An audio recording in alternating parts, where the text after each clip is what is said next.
Hi friends, ಮೈ city life Kannada ಚಾನಲ್ಗೆ ತಮ್ಮೆಲ್ಲರಿಗೂ ಸ್ವಾಗತ. ನಾನು ಕಾವ್ಯ. ನಾವು ದಿನನಿತ್ಯ ತಿನ್ನುವ ಸೇಬಿನ ಬೀಜದಲ್ಲಿ ವಿಷವಿದೆ ಎಂದರೆ ನಂಬುತ್ತೀರಾ? ಹಾಗಾದರೆ ಈ ವಿಡಿಯೋ ಕೊನೆವರೆಗೂ ನೋಡಿ, ನಿಮಗೆ ಗೊತ್ತಾಗುತ್ತದೆ. ಹಾಗಿದ್ದರೆ ನಮ್ಮ ಚಾನಲನ್ನು ಸಬ್ಸ್ಕ್ರೈಬ್ ಮಾಡಿ, ಹಾಗೆ ಪಕ್ಕದಲ್ಲಿ ಕಾಣುವ ಬೆಲ್ ಐಕಾನನ್ನು ಕ್ಲಿಕ್ ಮಾಡಿ. ಫ್ರೆಂಡ್ಸ್, ಒಂದು ಸೇಬು ಹಣ್ಣು ತಿಂದರೆ ವೈದ್ಯರನ್ನು ದೂರ ಇಡಬಹುದು ಎಂದಾದರೆ ಅದು ಒಂದು ಅದ್ಭುತದ ಹಣ್ಣು ಅಂದೇ ಸರಿ. ಆದರೆ ನಾವು ಇಲ್ಲಿ ಹೇಳಲು ಹೊರಟಿರುವ ಆ ಅಪಾಯಕಾರಿ ಬೀಜದ ಬಗ್ಗೆ. ಸಾಮಾನ್ಯವಾಗಿ ಸೇಬನ್ನು ತಿನ್ನುವಾಗ ಅದರ ಬೀಜವನ್ನು ತಿನ್ನುವುದಿಲ್ಲ.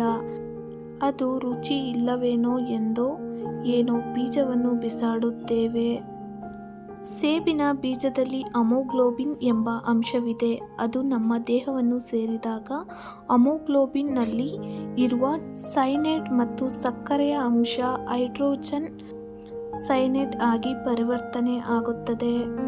ಇದರ ಪ್ರಭಾವ ಹೆಚ್ಚಾದರೆ ಸಾವು ಕೂಡ ಸಂಭವಿಸುತ್ತದೆ. ಈ ಬೀಜ ದೇಹವನ್ನು ಸೇರಿದರೆ ಉಸಿರಾಟದ ತೊಂದರೆ ಕೂಡ ಬರಬಹುದು.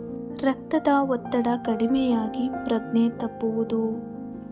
ಇದರ ಪ್ರಮಾಣ ಕಡಿಮೆ ಇದ್ದರೆ ತಲೆ ಸುತ್ತು, ತಲೆನೋವು, ಹೊಟ್ಟೆ ನೋವು ಕಾಣಿಸಿಕೊಳ್ಳುವುದು. ಒಂದು ಸೇಬು ತಿಂದಾಗ ಅದರ ಬೀಜವನ್ನು ಎಲ್ಲಾದರೂ ತಿಂದರೆ ಭಯವಿಲ್ಲ. ಇದರಿಂದ ದೇಹದ ಮೇಲೆ ಯಾವುದೇ ಕೆಟ್ಟ ಪರಿಣಾಮ ಉಂಟಾಗುವುದಿಲ್ಲ. ಈ ಬೀಜ ಅತಿಯಾದರೆ ಮಾತ್ರ ಅಪಾಯ ತಪ್ಪಿದ್ದಲ್ಲ. ನೋಡಿದ್ರಲ್ಲ ಫ್ರೆಂಡ್ಸ್, ಸೇಬು ಬೀಜದಲ್ಲಿ ವಿಷವಿದೆ ಎಂದು. ಈ ವಿಡಿಯೋ ನಿಮಗೆ ಇಷ್ಟವಾದಲ್ಲಿ ಶೇರ್ ಮಾಡಿ, ಲೈಕ್ ಮಾಡಿ, ನಿಮ್ಮ ಸ್ನೇಹಿತರಿಗೂ ಶೇರ್ ಮಾಡಿ. ಧನ್ಯವಾದಗಳು.